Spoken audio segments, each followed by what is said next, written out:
We are. So take it away, Chris. Thank you, Sheila. Appreciate the introduction. Thank you to everyone for joining today. As Sheila mentioned, my name is Chris Heintz, education consultant with Britannica. If you've seen things in the past or even in the very recent past that say Britannica Digital Learning, you'll notice that down in the bottom left corner, things may look a little bit different. So we are now Britannica Education. And we are looking forward to today's session, ready for research to help support your students using Britannica School and Britannica Academic. So without further ado, that is me. As I mentioned, I'm an education consultant for the Central Region. You may be wondering, hey, we're in Georgia. Why are we in the Central Region? And that's a really good question.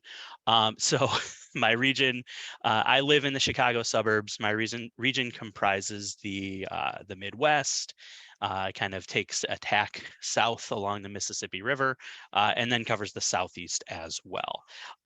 So my job at Britannica is really to help folks who use our resources get the most out of these resources to create positive outcomes for the kids that are using our services. So I have my contact information on the screen. As Sheila mentioned, I help to support schools in Georgia, to help support the contract with GALILEO, and really try to provide as much professional learning and support as I can. If you ever have any technical support questions, our edsupport@eb.com email address, our team there is very responsive. I send them notes pretty consistently, and I've never waited longer than like 15 minutes for a response. Don't hold me to that if you contact them and it takes a little bit longer. It's not a guarantee, but it is my experience. So you can always reach out to us with any questions or concerns that you may have about your Britannica resources. So today's session, as we focus on research, is really we're going to start off with our introductions and do some goal setting as well. I want to talk about what is research and kind of get some ideas from you on when we're conducting research on a daily basis, whether it's in an informal or a formal setting. Then I'm going to review the Ready for Research guide. Now, I know I have a number of higher ed folks that are on the line here. I'm going to share this Ready for Research guide, which is accessible in Britannica School. Britannica School, the high school level, mirrors the content that is in the Britannica academic setting. So what I will do after the fact is I will make sure to post the full document of the Ready for Research guide for all of the attendees today. You will have access to it. And just because it's in Britannica School doesn't mean that it's not relevant to students in higher ed as well. So I'll go through the 5 steps of the Ready for Research guide, talk about some of the graphic organizers, as well as kind of facilitate some discussion on how we can use this to support our students and our educators. And then at the end, we'll debrief and we'll talk about some next steps as well. So what we'll do with our objectives here, really want to focus on the components of formal research versus informal research, unpack the steps of the Ready for Research guide, and then understand the proper use of sources to avoid plagiarism and copyright infringement. What I'm here for, to help to demonstrate some strategies and provide resources to enhance and deepen your students' academic research skills, and discuss how these can be implemented to create positive outcomes for students. And I like to put this other slide here. What I'm not here for is telling you what to do, telling you how to teach, dictating how to implement your curriculum, or selling you Britannica resources. So you already have access to these resources through GALILEO. I'm not here to tell you what to do, but I'm here to help to provide some high impact strategies and support for you to then implement with your students if you choose. Okay. As we go through, I'd also ask if you have any questions throughout today's session, please feel free to just put them in the chat. Sheila's monitoring the chat. I will check occasionally to see if there's any questions that I can help to address during the session. If not, I'll save some time at the end to try to help and address those questions as well. But we will use the chat as our main means of communication for today. All right, so today's resource, I'll talk a little bit about Britannica School. As you know, there's 3 levels of online resources. The middle or the elementary school is for K through 5, the middle school is for 6 through 8, the high school is for 9 through 12. And as I mentioned, the high school environment then mirrors the content in Britannica Academic as well. But the resource contains articles, photos, illustrations, primary source documents, maps, and more, accessible remotely as well as in your buildings, along with some safe, reliable, and up-to-date information. And then access to all Georgia public K-12 educators and higher ed institutions through GALILEO as well. I also want to provide a few support tools. So if you're interested, and I will share this link directly in the chat, but the first thing I want to point out is our Britannica Learn Asset Library. And I think this is something that can be beneficial both for folks in K-12 and higher ed as well. So I'll click on this here and it will take us directly into, no, it won't. I will do this and now it will take us directly into our asset library. So the asset library has all of our kind of digital resources that are free for educators to use. We sort things by products, categories, and type of material. So if you see here at the top, we have our Britannica Academic, we have some training materials as well as some promotional materials.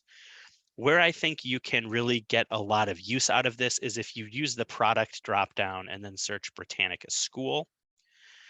We have dozens of graphic organizers that we can use with students. These are free for all educators to use, whether you are in K-12 or higher ed. So knowing that we're working on research skills, what are some things that we can do? One of the things that I like to share here, we have an evaluating resources guide that I will show you as part of the presentation. But what it really does is as students are going through websites and as they're trying to figure out what sources are relevant to their searches online, we ask them questions about the criteria of that particular source. So the authorship, is the author an authority or a reliable source on your subject? Yes or no. Publishing body, is it from a recognized organization or publisher? Yes or no. And this kind of helps the students to really organize their research, or organize their thoughts, and kind of think about, why is this website that I'm referring to a valid source for the research that I am conducting? Okay. We also have, if I can scroll down here, there is another really good one here. I like this jigsaw puzzle. This again, for higher ed folks, you may think this is a little bit simplistic, but when I do sessions with folks, what I like to do is, as part of the research process, teach kids to gain information from different sources. So you might give them the jigsaw puzzle and say, I want you to find an article, I want you to find a primary source, I want you to find a video, and I want you to find an image from Britannica that all relate to a particular topic. And then for each piece of that puzzle, I want you to tell me how that source helped to inform your knowledge of that particular topic. Something you can do with kids individually, something you can do in groups, but it gives them the opportunity to kind of see how different sources of information can help to inform their main point. Okay. So again, these are all free to use. I will send the link directly in the chat so that you have access to it. And please feel free to search through, maybe not during the session. I did have a session that I did with a district not too far from me in Aurora, Illinois, where one of the library media specialists that I was working with, I shared this resource early on in the session, and then I don't think she heard a word that I said for the rest of the time, because she was just clicking and downloading PDFs and saying, this is the greatest thing I've ever seen. But you'll have access to it, so you can use those however you see fit within your classroom and with your students. Second thing I'll point out, and again, I'll send the link to these as well, but our public webinars, we have trainings monthly available live and on demand. So my team conducts these webinars. We do ones that are focused particularly on our Britannica resources, but then we also do topical webinars each month where we develop the content and we focus it in what we would call a product agnostic way. So we focus on, for March, we did one about women's history. For February, we did one for studying Black History Month. So we do these topical webinars and we tie it to a theme like inquiry or media literacy literacy or SEL. And we talk about how we would use our resources, but then you can also provide that training for folks without having it tied to any particular Britannica product. And then our asynchronous tutorials as well. I'll send you the link for the K-12 folks. We have one specifically for Britannica School that provides a run through of how to use the site with some short tutorial videos as well. As far as the content that you find in Britannica, we really do stand by our process, our editorial process. We have a very strong editorial team. They work very hard to keep our content accurate and relevant. I know my first comments that I had to deal with when I first applied for a job at Britannica was, well, A, is Britannica, do they still exist? And then B, are you going to be going door to door selling encyclopedias? And I had to tell folks, that's, particularly my parents and my father-in-law, no, I'm not going to be going door to door because we haven't printed a full set of encyclopedias since 2014. So all of our material is housed online. Our editorial team is constantly revising the content as well. So we really stand by our editorial process and feel that the information you get from Britannica is something that you can trust to use with your students. All right, so I'm going to focus really quickly on our chat box. And so what I would like to do is just kind of get a sense from you as we monitor the chat here in this 10-second share format. And we'll take a little bit more than 10 seconds to give you some time to type things down. But I'd like you to respond to these following two questions here. So the first is, what is research? And then the second is, what research do you conduct on a daily basis? So I'm going to stop talking for a second here and give you some time to go into the chat box and share a little bit of your responses to these two questions.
All right, starting to see some responses coming in here. Research. We are seeking credible information for a specific need or interest. Do this on most days for something. Very good. What type of research are you conducting? COVID-19 updates, right? Always can help to inform our own kind of risk assessment, right? When we're going out and figuring out if we're, what are we going to do on the day based on, what COVID's looking like in the community. Finding information to back up an argument, very good. Research as an information seeking process that includes looking at more than one source. Very good. So all definitely very good responses, and thank you for sharing those. When we talk about research, right, we're focusing on just on answering a question, right? We have a question, something that's gnawing at us, something that we, need to find the answer to. And so the information or the research that we conduct on a daily basis, it doesn't have to necessarily be formal research, right? We might go through any given day and think about, how do you get your news, right? Just the way that you get your news can be a form of research, right? Whether you're getting your news from Facebook, whether you're getting your news from Twitter, there are benefits and drawbacks to both of those. Are you getting your news from TV? What TV station are you getting your news from? So any information that you're taking in, you're learning about something, you're answering questions, is a way of research. 10 a.m. Are you looking for a doctor? You want to go on Google and see the Google reviews, or go onto your medical group webpage and see, what are the reviews for that doctor? Are you looking for something fun to do this weekend, right? We're constantly trying to entertain, in my house, we're constantly trying to entertain our kids So we're always looking for, trying to do something fun on the weekends, right? My wife and I are both working, we're traveling occasionally. So we want to really spend some time maximizing our joy with our kids on the weekends. So what are we going to do? Where are we going to go? What are some recommendations that folks have? Okay. A little bit later in the day, right, researching a project, potential vacation spot. I always like to reference, are you looking for somewhere to eat, right? And go on Google and rely on people's reviews of restaurants to determine where you're going to go. 8 p.m. Have you ever received an email you're not quite sure is real or safe? This really happened in real time.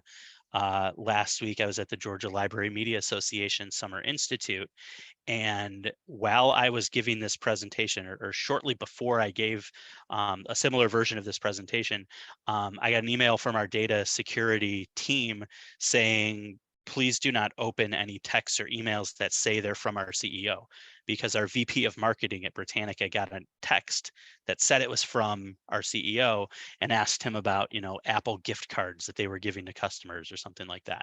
Clearly a scam, right? But if you're looking at this and you're saying, you do some of your background research to see, is this a safe email? Is this something that I can click on or not? And then finally, just anytime you're, maybe you're up at night, you're thinking about something, right? How many times and I don't know about you guys, I keep my cell phone probably way too close to my bed. And if there's something that I'm thinking of, or a question that I just can't answer, and it's keeping me up, right, I might just pull up my phone and look for it. So that's another form of informal research as well. Right. So as we talk about informal research, we can really be talking about anything, anytime we're answering a question, right? We're going on Google, we're using YouTube videos, we're looking at books and magazines, questions, things like, who was the top NBA scorer in 2013? Not something that's just going to, always be top of mind, but something that, you could very easily do some research. Whereas when we look at formal research, we're using our resources to answer a question, solve a problem, or find out something that you want to know. And the real focus with formal research, I think, ties more into investigation, right? Digging out facts, organizing those facts, and then drawing conclusions from them. So that's where Ready for Research steps in. And like I said, I will share the guide with you. I'll show you where to find it in Britannica School if you're in K-12. If you're in higher ed, I will send you the modularized PDFs for each step of this process. But what this guide does is it really gets students the opportunity to organize their research from start to finish in the research process. So we start with step number 1, understanding the project, right? Determining what information they need, determining how they can go about finding that information, but really just understanding what they're being asked to do in a particular project. Step 2 is really selecting the topic and planning the project. So getting students to narrow down their focus, right? I think a lot of times when we work with students and we develop those research skills, students tend to focus on very broad topics, right? I'm going to do a research paper about Mars. And with Mars, there are so many different directions that you can go. So it makes more sense for that to be a narrow focus. So we have some steps there to help kind of as students are working through that. Step 3, gathering information, right? So now that they've determined what information they need to find, how are they going to go about collecting and gathering that? Step 4, recording and organizing facts. And I think a lot of times, and I don't know if we were all taught this in our younger years, but it's something that personally for me, I'm constantly taking notes. And it's something that I've been doing for years, right? I write down, and maybe it's not the best system, but even if I'm having like a call, with the school district or with the state board of ed, I'm constantly just writing down the things that people are saying, and it gives me a record of kind of the conversation, and helps me to record and organize the facts of that conversation. Within step 4, we also have some helpful graphic organizers that will help students to, once they found their information, really help them to organize and dig meaning out of that information. And then step 5 is create a presentation. And there's any number of different ways that kids can do this. You could have them present in an oral fashion. You could have them present research paper, right? There's a number of different ways to create a presentation using that information and using it ethically and responsibly. So let me just show you really quickly. I'm going to go into Britannica School. And I'll show you in the K-12 realm where to find this guide.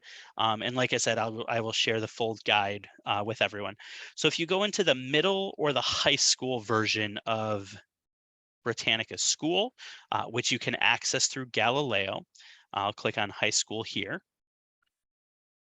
And it will take you into our high school landing page, right? This blue bar across the top, you can click on the student tab, and that gives you the full modularized PDFs of the Ready for Research guide.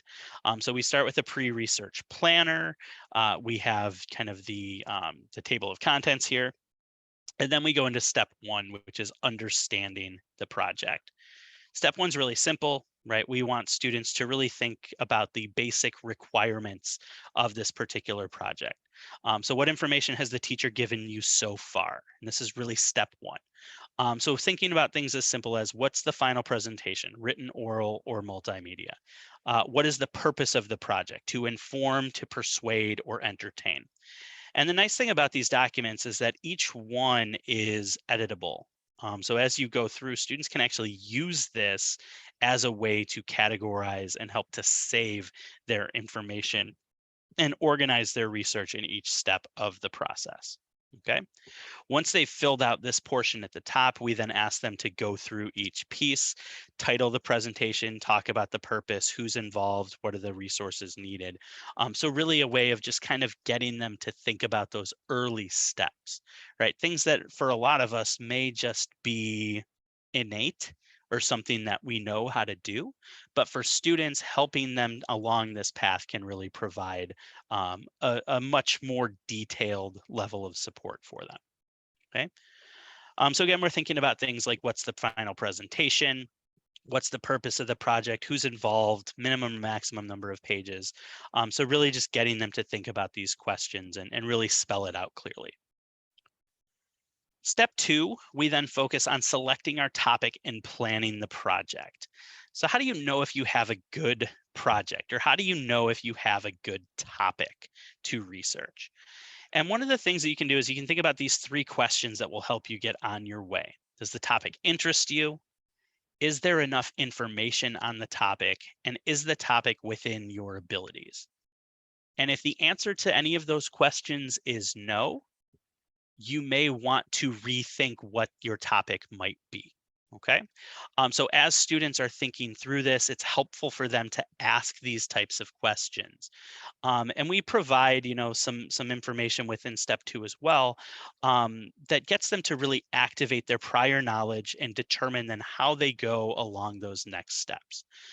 So what we'd like to do, and I'll provide a graphic organizer that talks about developing their information need, but really getting students to tie this to their own real life, right? To make it authentic. Getting them to think about what do you know about the topic, and then make a list and just write down things. And I always tell students, you may know more than you think about something. If you're researching something about robots, and you say, well, I don't really know much about robots. So it's like, well, think about a movie that you saw with robots in it, and then they have a number of things they can write down. Think about what powers a robot. Oh, it's a computer. What else do you know about computers? And just kind of get them to kind of follow those strings and follow those tangents, to really help them understand they may know more than they think. And then once they've determined what they know, have them ask, what do you want to know about that topic? So again, think back to what's the purpose of your project. Is this an informational project? Are you trying to persuade or argue, or are you trying to entertain your audience? One of the things that you can also do, and I'll show you in the step two of the guide as well, is focus on idea webs that can help you dig deeper into a topic and help you identify subtopics to explore. So for example, here, right, we have a sample, and this is pulled directly from the guide, where students might be asked to do a project about ancient Egypt, or even more specifically, pharaohs of ancient Egypt. And you could look at this a number of different ways. Is your purpose to inform? I might want to do some biographies and talk about who are some famous pharaohs. And then within that, you may want to think about, one particular famous pharaoh, right? Everybody seems to know King Tut, right? That he was probably the most famous, not necessarily the most consequential Egyptian pharaoh, but definitely one of the most famous because of how his tomb was discovered. And so then you can look at these particular subjects as well. So think about the discovery of his tomb, the cause of death, the exhibitions, and the treasure that was pulled from it. Some other areas you could go, you could focus on monument building, and within that, look at pyramids. Where were they, right? What's the number and type? What's the purpose of them? You can look at pharaohs from the lens of beliefs and customs, and even narrow that further down and talk about the afterlife. And how does that tie into mummification, judgment, underworld, or burial? So a number of these topics, right, as you hone this down, right, you can see we've gone from a single topic of pharaohs of ancient Egypt to now we have about 12 different, very narrowly focused subjects that we could research. Within this, then you're probably going to find something that you're more interested in. You might find something that you know more about. And it kind of gives you a better focus as you're working on your research projects. And I'll show you just really quickly here in our second step. So again, within step 2, right, we're selecting and planning the topic. Again, so we want to look at this from you're either assigned a topic or you choose a topic. And then as students work on that, right, here's your graphic organizer to make a list of the things that you already know. Here are things that you may want to learn. And then again, helping to develop your topic. So we have a sample here using Mars, and then we have an idea web that is fully editable for students to use as well to help guide their research.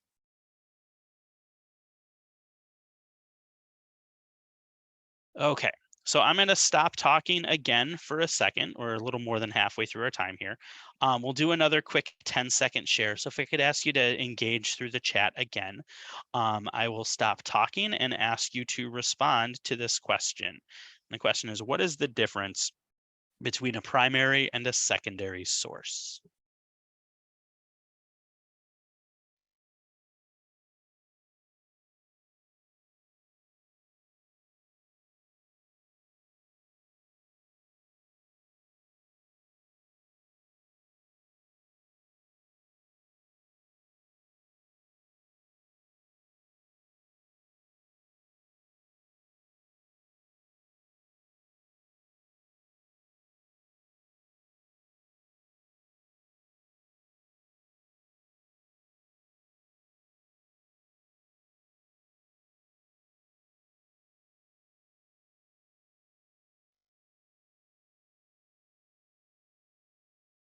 I'm not seeing any comments yet, but give you another minute here, and then we'll move on and talk about it.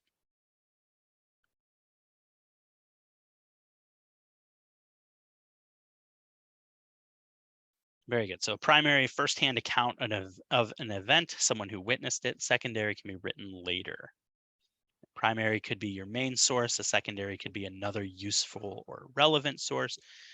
Primary comes directly from a person being researched. Secondary reported after the fact by another person who wasn't present, but maybe interacted with the primary source. Good.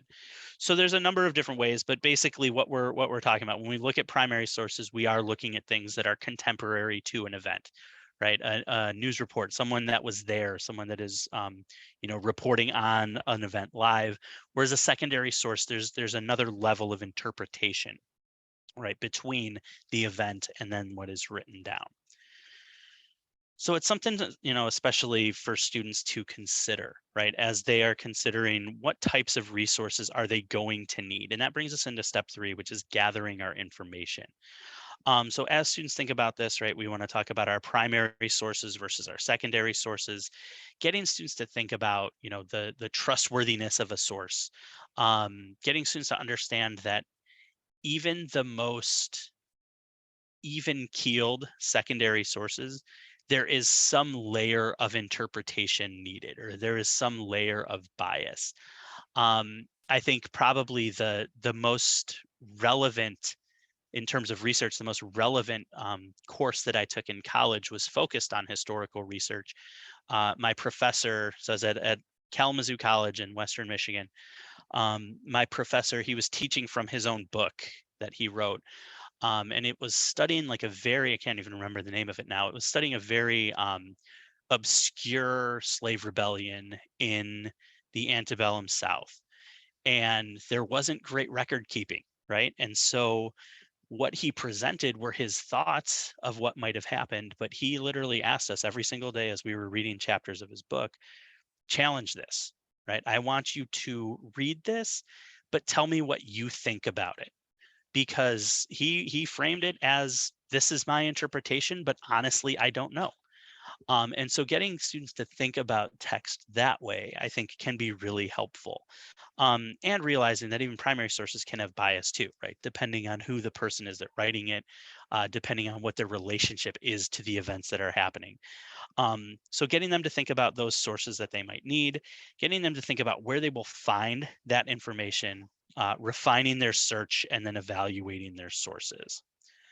So as students are focusing on their following criteria while they're evaluating the resources, we want to ask them if the information that they're getting is accurate, is it reliable, is it credible, and is it current? And one of the things that can be helpful is the graphic organizer that I shared, right? This can be used not just for websites, this can be used for text as well, getting them to think about these resources and what might be helpful. So obviously when we're talking about accuracy, right, is this actually telling us the information that it should be? Reliable, is this something that, you know, we can rely on, that we can trust? Credibility, right, is this coming from a reputable source? And then currency. And I always like to use, kind of joke about the students getting information from websites, but thinking about, if you're getting your information from, I don't know who remembers this. I remember this from like middle and high school, GeoCities, right, which was part of the Yahoo network, where you could kind of create your own blog. If you're getting information, right, that might still show up on a Google search from time to time.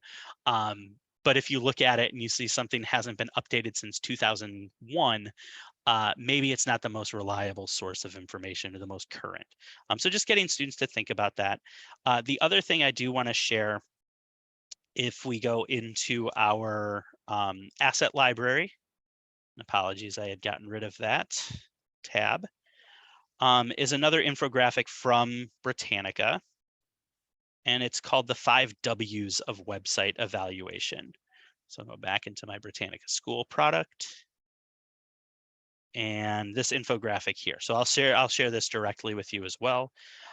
This is something that as students are looking through different websites, right, we know that, students a lot of times do go to Google and are finding different websites out there. So we want them to think about the 5 W's. So who wrote the page? Is this person an expert? What does the author say is the purpose of the site? When was the site created? Where was it created? Where does that info come from? And then finally, why? And this is probably my most poignant takeaway from this particular source, is why is this information useful? Why should I use this? And why is this page better than another source? So getting students to really think about things that way, right? Not just finding a website and saying, this is a great source of information and I'm going to use this for my whole project, but really getting them to focus on, why is this source better than one that is telling me similar information? Okay. So I will send that out to you as well. As far as continuing on with step 3, apologies, hold on one second. This is not a great time for my account to lock me out, but we'll go with it.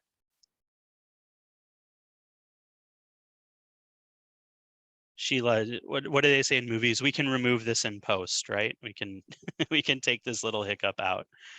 Yeah. I'm not worried. This is we're learning in real time, right? Okay, great. So moving on with step 3, as students are doing online searches, right, we want to make sure those searches are specific. We want to make sure that, when they're using these secondary sources, that they're appropriate. We want to make sure that, primary sources may be a more appropriate system as well. So we really want to make sure that students are careful when they do these online searches. and then where to find relevant information. And so a lot of times, right, as a library media specialist or, the research department at a higher education institution, you're often relied on to be the person who helps students to find this information. So within a library, with a number of different ways that you can kind of direct students to the appropriate information that they are looking for. So this flow chart can also be a helpful thing for students to understand where to go to find relevant sources for their research. Okay, I'm going to pick up the pace a little bit here. We're running a little bit low on time. So as we go into step 4, we want to focus on recording and organizing our facts. So within step 4, we have a guide to note taking. We want to make sure that students are taking accurate notes, that they record their main ideas, gather specific details. We want them to record quotations that you want to use in your project, and then note images that may support your text as well. So key takeaways: avoiding plagiarism, making sure they cite their sources. That's why within our Britannica resources, we have a citation tool to make it really easy to copy and paste and post your citations into a bibliography or a works cited. And then make sure that students are very careful in the way that they quote, but also in the way that they paraphrase, summarize, and interpret in their own words. And so one of the things, I always remember with my students, that they would lift large portions or try to lift large portions of text from an online source, and then put it into a paper. And then at the end, they could put a little, footnote and say, oh, well, I cited it. Well, it's fine. Well, 90% of your paper was written by somebody else. So really getting them to think about, even if you're citing it, right, proper use of quotations, making sure that they're using the information and providing their own spin and their own interpretation on it as well. Some examples of effective note taking. We've got these come directly from the Ready for Research guide. So we have, making sure that you're charting which resource you're taking notes from, what note card number this is. So using note cards can be a really effective way to do this. And then the page number from the original source as well, just to make sure that as students are looking back, they remember, what that source was telling them, where that information was coming from. And then if they want to compare this to the original source, they know exactly where they're looking for. We've also got this guide here where you can take an original source here and then provide some direct quotations on your note card as well.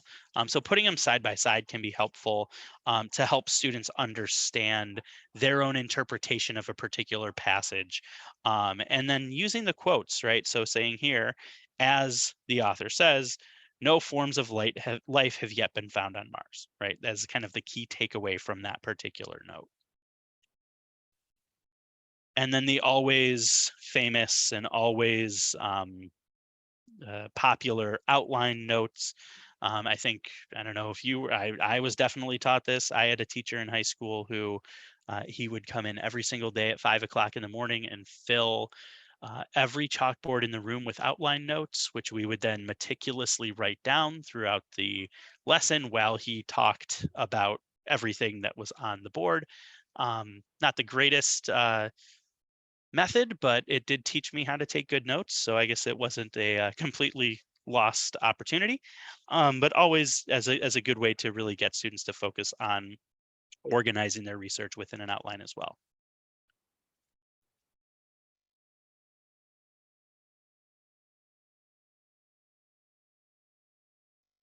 All right, so step 5, now that students have done the research, they've organized their facts, we really want them to put this all together. So again, when we're evaluating our conclusions, we want to go back to the purpose of the project. So really getting them to think about, am I doing this to persuade? Am I doing this to inform? Or am I doing this to entertain? And then as far as students' written presentations, right, make sure that they're organizing their paragraphs accordingly. Introductory paragraph, middle, supporting paragraphs, and then concluding paragraph. Any number of ways to really teach this. I know one way that we taught when I was in the classroom was through a consultant came in and did a session where he talked about his writing his writing formula, which was called MELCON. And basically it was main idea, evidence, link, conclusion. So he provided graphic organizers, right? For each main idea that you have, what evidence are you using from the text? And then for each piece of evidence, what is your link back to that main idea? So we have similar graphic organizers within the guide to really help to organize writing and help to organize that for students. As far as oral presentations, think about who your audience is, right? Organize your speech and use your notes. You can use the same types of notes to help to organize that. Preparation is key, managing your fear. I know that public speaking is not something that it comes naturally to a lot of people. I know that it's something that I've fought with over the times that I've, been within different jobs in education, but really managing the expectations and trying to understand, it's not the end of the world if you mess up, right? If your Google Slides decide that they're going to lock you out in the middle of a virtual conference session, it's not the end of the world. And then finally, multimedia, creating a presentation, right? Organizing the talk. You want to make sure you're presenting information in the right order. Your visuals shouldn't be distracting, but they also shouldn't be too mundane. Making sure you test your equipment in advance, and then making sure you have the space. And as I'm thinking about it, that's something that I did not necessarily do today, as I am sitting in a bench in the middle of a conference center. But making sure that you have the space for your multimedia and the sessions that you're going to be leading. Finally, just to wrap everything up, and then I'll open things up for some questions here at the end, but really getting students to think about self-evaluation. So as they've gone through this whole process, what did I do right? What did I do wrong? What should I do differently next time? So we have a self-evaluation. I'll show it to you within the research guide. And we really want students to think about, what was most successful? What did I enjoy? How do I feel about this? What would I improve? And then we have a checklist too. So student and teacher can both do this. So for each step, did I understand the purpose of the project? Yes, or do I need more practice? Can I choose a topic of interest? Yes, or do I need more practice? And again, for each one of these, you can edit the PDF accordingly as part of your evaluation.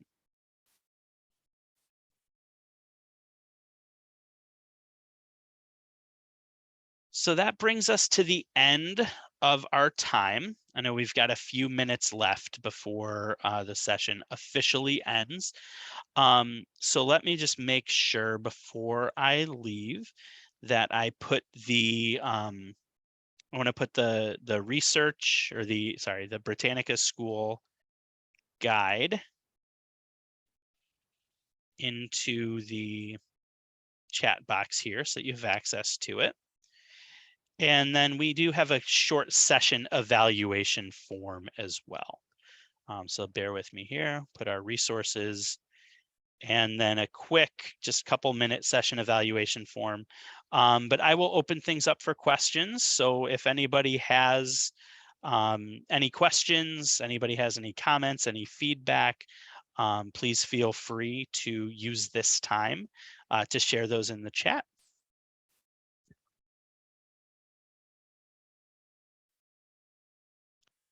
And that second link there is just the link to the Britannica session evaluation form.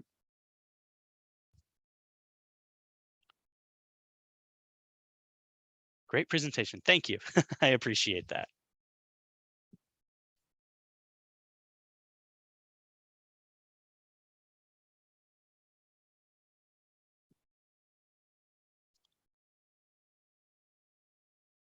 All right, well, again, I have my contact information on the screen. As I mentioned, I'm the education consultant for Georgia. So my job is to make your job easier. So if you have any questions, please feel free to reach out directly to me and I'll do my best to help you out. I will be coming, or I'm currently planning on coming to the Georgia EdTech Conference in November.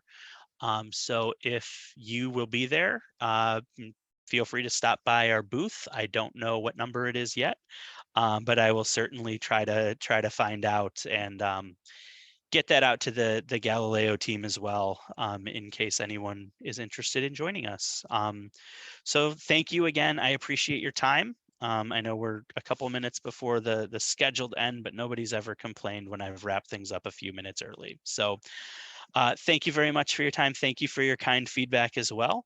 And again, please feel free to reach out with any questions and I'll do my best to help, but I hope you have a great rest of your day.